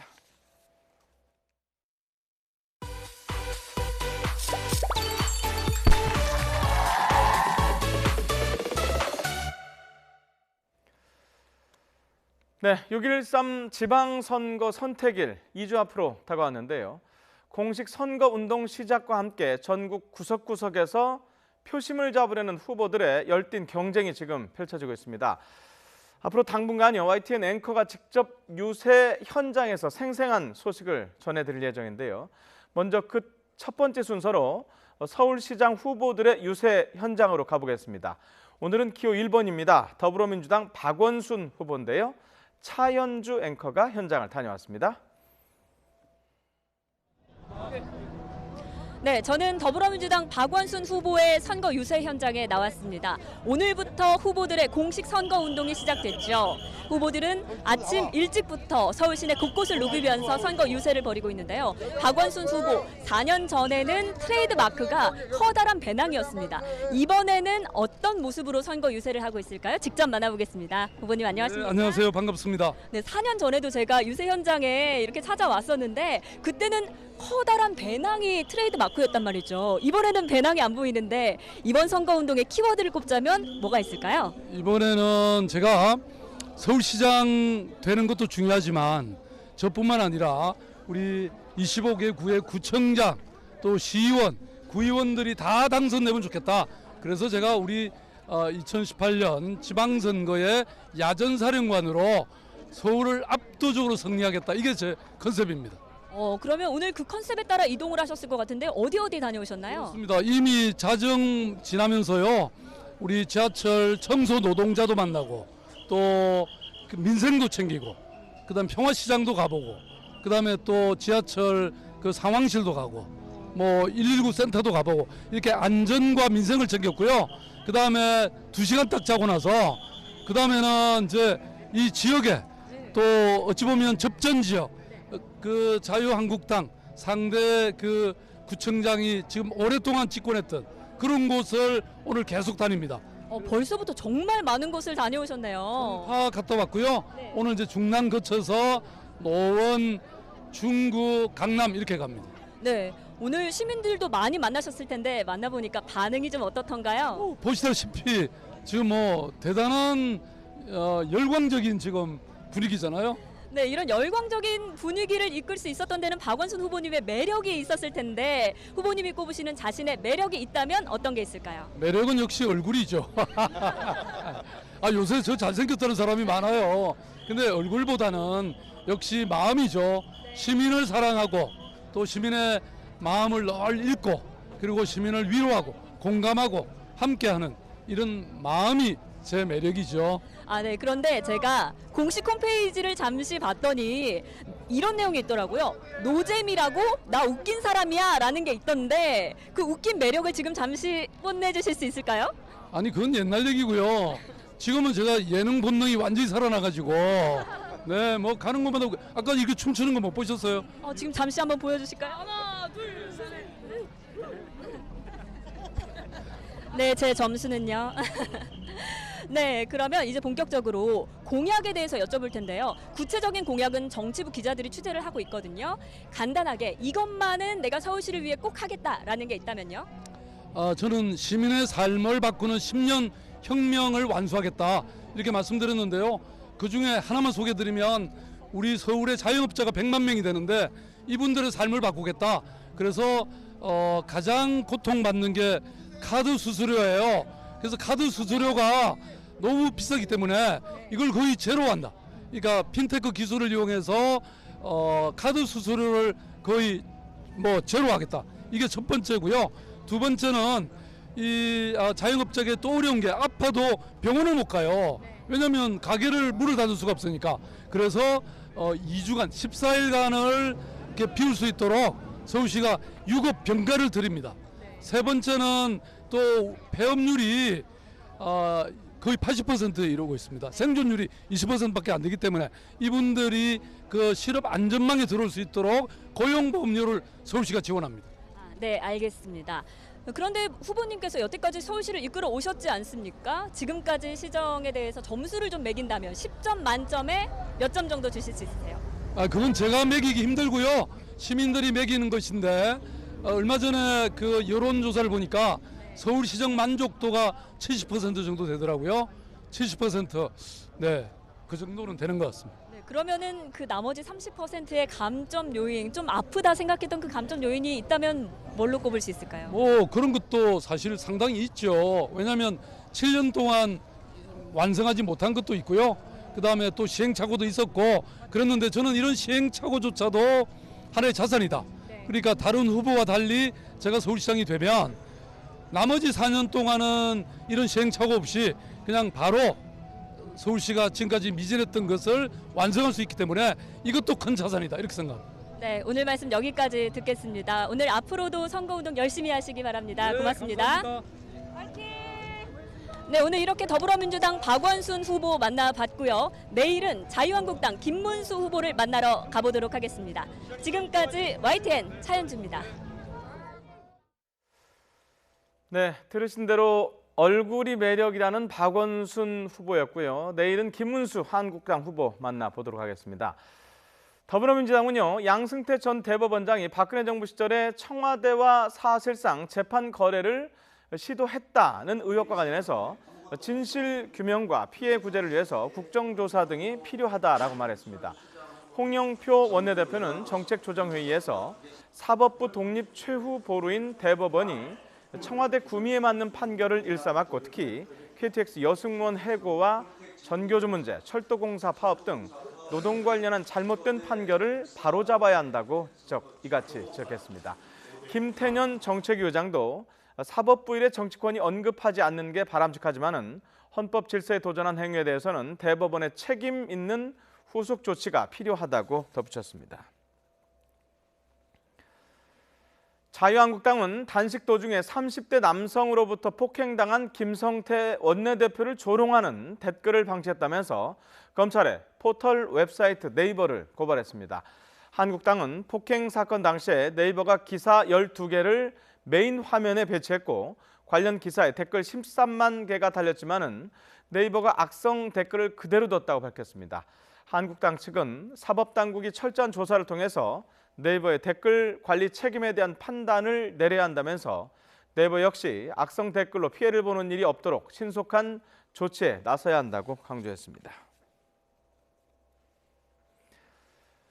미국 뉴욕에 도착한 김영철 북한 노동당 부위원장 겸 통일전선부장이 미국 공식 방문 일정에 들어갔습니다. 김영철 부위원장은 현지 시간으로 오후 7시 주 유엔 미국 차석대사에 관제해서 마이크 폼페이오 미국 국무장관과 만찬 회동을 가졌습니다. 만찬은 90분 만에 끝났는데요. 김 부위원장이 만찬장을 먼저 빠져나왔고 폼페이오 장관도 5, 6분 뒤에 모습을 드러냈습니다. 두 사람 모두 취재진의 질문에 특별한 언급을 하지 않았는데요. 김 부위원장과 폼페이오 장관은 또 우리 시간으로 오늘 밤에 공식 고위급 회담을 열어서 북한의 완전한 비핵화와 미국식의 체제 안전 보장을 비롯해서 북미 정상회담 핵심 의제와 일정 등에 대해서 최종 담판을 벌일 것으로 보입니다. 김영철 북한 통일전선부장이 북미 정상회담 관련 논의를 위해서 미국을 방문 중이지만은 북한 매체들에서 이와 관련한 보도는 아직까지 나오지 않고 있다고 합니다. 지난 29일 중국 베이징을 거쳐서 한국 시간으로 오늘 새벽 3시쯤에 뉴욕에 도착했죠. 김영철 부장은 이후에 마이크 폼페이오 미국 국무장관과 회동했지만 조선중앙통신과 노동신문 등 북한 매체들은 김 부장의 미국 방문 사실을 보도하지 않은 상태입니다. 이는 지난 2000년 10월 조명록 당시 국방위원회 제1부위원장이 김정일 특사 자격으로 미국을 방문해서 빌 클린턴 당시 대통령을 만났을 때 북한 매체들이 개별 일정을 세세히 신속하게 보도했던 점과 비교하면 대조적이라서 관심을 끌고 있습니다. 해리 해리스 주한 미국 대사 지명자는 북한은 여전히 미국의 가장 당면한 위협이며 미국에 도달할 수 있는 핵 탑재 미사일로 무장한 북한은 용납할 수 없다고 말했습니다. 주한 대사 지명으로 미 태평양 사령관직에서 물러나는 해리스 지명자는 오늘 사령관직 이임식에서 이같이 밝혔습니다. 그는 또 미국과 동맹국들의 집중적인 개입과 참여가 없다면 중국은 아시아 지역 패권의 꿈을 실현할 것이라면서 중국과 협력해야 할 분야에서는 협력을 해야 하지만 또 맞서야 하는 분야에서는 맞설 준비가 돼 있어야 한다고 강조했습니다. 북미 정상회담을 앞두고 물밑 협상이 속도를 내자 주변국들의 움직임도 빨라지고 있습니다. 중국과 일본에 이어서 러시아도 존재감을 드러내려고 하고 있습니다. 강정규 기자입니다. 지난 24일 트럼프 대통령의 북미 정상회담 취소 통보는 중국이 발을 담그면서 기우는 듯했던 협상의 판도를 뒤집어 놓았습니다. 이후 남북 미중 4자 구도가 남북미 3자 구도로 재편되면서 물밑 핵 담판에도 속도가 붙었습니다.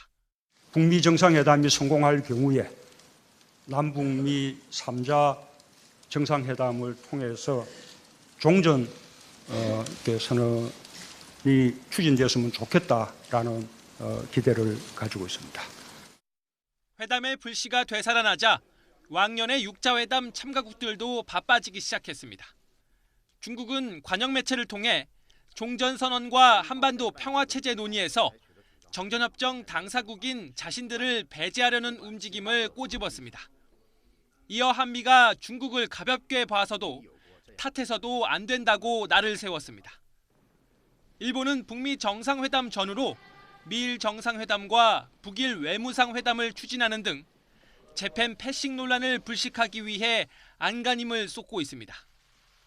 이스라엘 다음으로 꼽히는 로비력을 동원해 북한의 생화학 무기 폐기나 일본인 납치 문제 등을 의제화하려는 시도로 풀이됩니다. 그동안 조용하던 러시아도 외무부 장관을 평양에 보내는 등 본격적으로 움직이기 시작했습니다. 조선민주주의민공화국 외무상 리용호 동지의 초청으로 세르게이 라브로브 러시아 연방 외무상이 곧 우리나라를 방문하게 됩니다. 중일러 3국이 목소리를 높일 경우 한반도 문제를 둘러싼 이해관계는 더욱 복잡해질 수밖에 없어서 과거에 흐지부지 됐던 6자 회담의 전철을 밟게 될 거란 우려도 제기됩니다.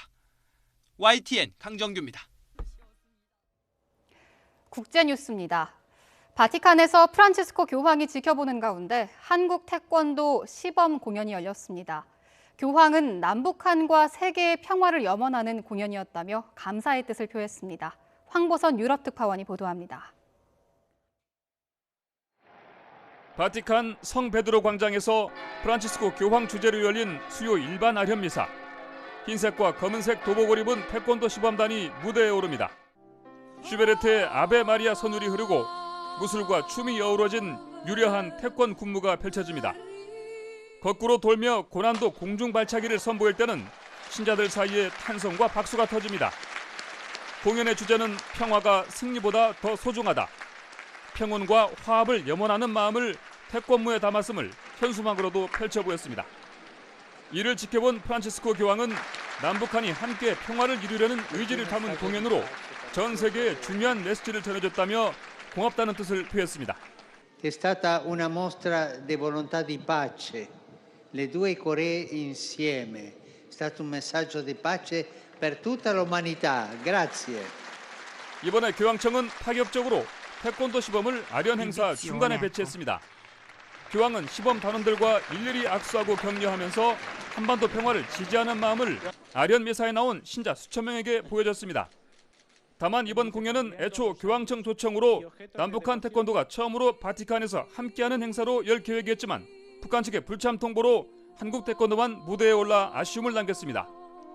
YTN 황보선입니다. 영국 프로축구 구단들의 유니폼은 광고 수단으로 활용되면서 문구 하나가 새겨지는 데에도 엄청난 돈이 오가는데요.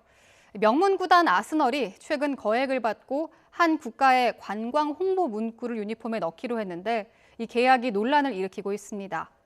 아스널에 거액을 낸 나라가 세계에서 가장 가난한 나라이기 때문입니다. 임장혁 기자가 보도합니다. 영국 프로축구팀 아스널의 새 유니폼입니다. 왼쪽 어깨에 르완다로 관광오라는 문구가 눈에 띕니다. 아스널이 3년간 아프리카 르완다의 후원을 받기로 하고 새겨 넣은 겁니다. 르완다가 내는 후원금은 3천만 파운드, 약 430억 원입니다. 문제는 르완다가 1인당 국민소득이 100만 원도 안 되는 다른 나라들의 원조를 받아야만 하는 세계 최빈국이라는 점입니다. 국가 수입의 17%를 해외 원조에 의존하는데 영국도 해마다 900억 원 정도를 르완다에 보냅니다. 결국 영국이 르완다에 준 1년치 원조금의 절반 가까이를 르완다가 다시 영국 프로축구팀을 후원하는 데 쓰는 셈입니다. 여기에 르완다를 18년 동안 통치하고 있는 폴 카가메 대통령이 아스널의 팬이라는 점까지 더해져 논란이 큽니다. 유럽과 아랍권의 상당수 언론은 르완다와 아스널이 자책골을 넣었다는 표현을 써가며 이 계약을 비판적으로 보도하고 있습니다. 국민은 굶주리는데 대통령은 개인 관심사에 큰 돈을 쓰느냐, 세계적 명문 구단이 가난한 나라를 돕지는 못할 망정 큰 돈을 받느냐는 비판입니다. 하지만 르완다 정부는 향후 6년간 관광 산업을 2배로 키워 일자리 9만 개를 만드는 등 경제적 자립이 목적이라며 항변하고 있습니다. 르완다는 1990년대 대규모 인종학살을 초래한 내전의 아픔을 딛고 카가메 대통령 취임 후 빠른 경제 성장을 이뤘지만 여전히 인구의 60%는 하루 1.9달러, 2,000원 미만으로 생활하고 있습니다. YTN 임장혁입니다. 선사시대에 사라진 공룡의 재발견은 언제나 신비감을 주는데요. 지금까지 인류가 발견한 가장 큰 공룡이 미국의 한 박물관에 우뚝 섰습니다. 마치 건축을 하듯 하나씩 맞춰지는 공룡의 모습을 LA 김기봉 특파원이 전해왔습니다. 미국 시카고 필드 박물관 넓은 로비에 울타리가 쳐지고 큰 덩어리들이 하나씩 진열됩니다. 덩어리들은 바로 공룡의 뼈 화석인데 기중기까지 동원돼 조각조각 연결되면서 서서히 모습을 갖춰갑니다. 사흘간의 작업으로 완성된 공룡의 뼈대는 머리부터 꼬리끝까지 37.2m. 내셔널 지오그래픽과 AP는 인류가 발견한 최대 공룡 화석이라고 밝혔습니다. Patagotitan is a sauropod dinosaur, long neck, long tailed dinosaur. They are the biggest of the dinosaurs, and this is the biggest of the sauropods. 생존 당시 무게가 70톤으로 추정되는 이 공룡의 화석은 2014년 남미 아르헨티나 파타고니아에서 발굴됐습니다. 따라서 공룡의 이름은 파타고티탄 메이오롬이라고 지어졌는데 한 곳에서 발굴된 여러 마리의 뼈를 조합해 완성도를 높였습니다. This dinosaur, Patagotitan maiorum, is based on 6 or 7 partial individuals that were all excavated from one quarry in Argentina. 과학자들은 이 공룡이 남미 남부 일대에서 1억 년 전에 살았던 것으로 추정하고 있어 공룡의 크기뿐 아니라 오랜 시간의 크기도 경이로움을 주고 있습니다. LA에서 YTN 김기봉입니다. 인종차별 예방 교육을 위해 미국 내 8천여 개 매장의 영업을 일시 중단한 스타벅스의 하워드 슐츠 회장이 인종차별 금지를 호소하며 트럼프 대통령에게도 책임을 물었습니다. 슐츠 회장은 CNN 방송에 나와 미국에서 인종 간 분열과 불평등은 꽤 오래된 문제라며 미국민은 모든 미국인을 존중하고 사랑하는 나라에서 살기를 원할 것이라고 말했습니다. 이어 트럼프 행정부에서 나온 인종차별적인 행동과 언어는 사람들에게 그걸 그대로 따라해도 된다는 면허를 준 것 같다며 트럼프 대통령에게도 책임이 있음을 지적했습니다. 남미 콜롬비아가 경제협력개발기구 OECD 37번째 회원국이 됐습니다. 중남미 나라로는 3번째입니다. 후안 마누엘 산토스 콜롬비아 대통령은 현지 시각 30일 프랑스 파리에서 OECD 가입 합의문에 서명했다고 스페인 EFA 통신이 전했습니다. 앙헬 구리아 OECD 사무총장은 서명식에서 산토스 대통령은 지난 2016년 11월 반군인 콜롬비아 무장혁명군과 평화협정을 맺은 뒤부터 OECD 가입을 추진해왔다고 말했습니다. 네, 갖가지 병이 번지고 값도 폭락하면서 양파 재배 농민들이 울상을 짓고 있습니다. 이상 기온과 재배 면적이 늘어났기 때문인데요. 양파 팔아주기 그리고 일손 돕기 운동이 대대적으로 펼쳐지고 있습니다. 김범한 기자입니다. 우리나라 양파 10개 가운데 2개가 나오는 고장입니다. 수확을 앞둔 양파잎이 시커멓게 타들어갔습니다. 뽑아오니 양파도 굵지 않습니다. 한 20년을 넘게 됐는데 아직까지 이런 올해 처음이에요. 이렇게 보기는. 지난 겨울 혹한과 봄의 이상 저온, 이후 잦은 비 등 복합적인 요인이 작용한 것으로 추정되고 있습니다. 피해가 난 곳은 바다를 끼고 있는 전남 서남해안 지역 3,000헥타르가 넘습니다. 지난해 양파 가격이 높게 형성되면서 전국적으로 재배 면적이 40% 정도 늘었습니다. 이에 따라 올해 양파값은 폭락했습니다. 양파 도매 가격은 1kg에 525원으로 지난해보다 44.4%나 떨어졌습니다. 가격 폭락에 병충해까지 겹치면서 농민의 어려움이 커지자 양파 사주기 운동이 시작됐습니다. 부족한 일손을 돕기 위해 민관군 600여 명이 소매를 걷고 나섰습니다. 옛 품앗이의 전통을 살려 멀리 서울에서까지 달려와 대대적인 봉사활동을 펼쳤습니다. 이 봉사활동으로 조금이나마 우리 농업인들에게 힘을 드릴 수 있으면 좋겠습니다. 네. 인건비가 너무 과다하게 지출되는 것을 농가 생산비 절감 차원에서 지금 대민 지원을 많이 도와주고 있는 것 같습니다. 농협은 품앗이 일손 돕기와 함께 전국 유통망을 활용한 양파 팔아주기 운동을 계속 전개해 나갈 예정입니다. YTN 김봉환입니다. 네, 이마트가요 다음 달 6일까지 국산 전복 40톤을 역대 최저가에 판매한다고 합니다. 판매가는 대 사이즈, 그러니까 큰 사이즈가 1kg에 34,000원, 중 사이즈는 24,000원대로 기존 가격보다 40에서 50% 저렴하다고 합니다. 전복은 지난해 생산량이 1년 전보다 30% 늘었고 올 1분기도 풍년이지만 중국 수출이 90% 이상 급감하는 등 수출이 크게 줄면서 가격이 하락하고 있습니다. 이마트는 전복 소비 감소로 어려움을 겪고 있는 전복 어가를 위해서 할인 행사를 기획했다고 밝혔습니다. 눈에 안약을 넣으려다가 무좀약이나 순간 접착제 등을 넣는 사고가 매년 수십 건씩 발생해서 주의가 필요한 것으로 나타났습니다. 한국소비자부는 2015년부터 3년간 접수된 안약 오인 점안 사고가 133건에 이른다고 밝혔습니다. 오인 품목은 무좀약이 41%인 55건으로 가장 많았고요. 순간 접착제가 23건, 전자담배 니코틴액을 넣는 경우도 19건이나 됐습니다.